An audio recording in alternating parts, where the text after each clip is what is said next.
Il y aura là nos étudiants de métropole, et puis dans la foulée, vous aussi, nos jeunes militaires qui cherchez à gagner votre vie, à vous insérer dans la société. Bonjour à tous donc, et puis mes meilleurs voeux pour cette nouvelle année. Alors la question posée est la suivante. En matière de terre, on aurait un découpage, on a un découpage qui est de 70% aux propriétaires et 30% aux pseudo-territoires.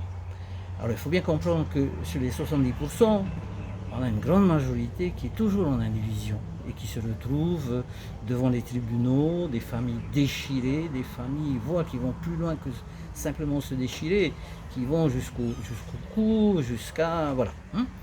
Et on a 30% de nos terres qui seraient, je dis bien qui seraient, domaniales. Alors on ne comprend pas trop comment le territoire peut être en possession d'autant de terres. Il faut bien comprendre que les comités ont permis aux Polynésiens, en fait, ce n'est pas qu'une permission, ça a été une obligation pour nos Polynésiens de devoir titrer leurs terres. Et bien sûr, ça s'est fait dans des conditions extrêmement injustes, les Polynésiens ne sachant pas trop où étaient leurs limites, certains enfants ont comité pour leurs parents, etc. etc.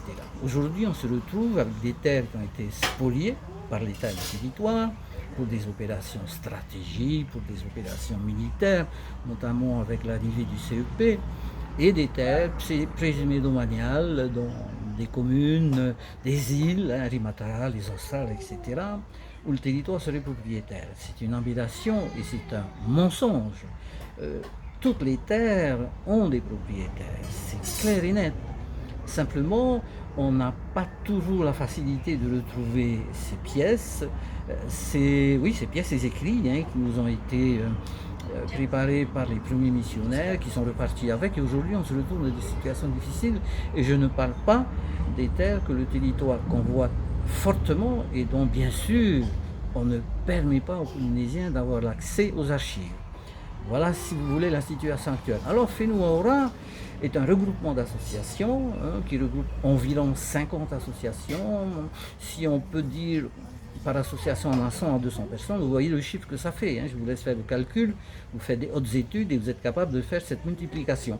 On s'aperçoit donc qu'il y a énormément de personnes qui sont touchées par cette problématique. Et Whenua entend bien, en 2023, changer le cours de l'histoire et revenir à nos terres dans un concept maori, la vie communautaire, en amour, en fraternité, fini les guerres de succession, simplement une jouissance de nos terres, en famille, avec des conseils de famille, et on réapprendrait à nous aimer, à nous pardonner. Voilà pour un premier jour. Faituito à tous!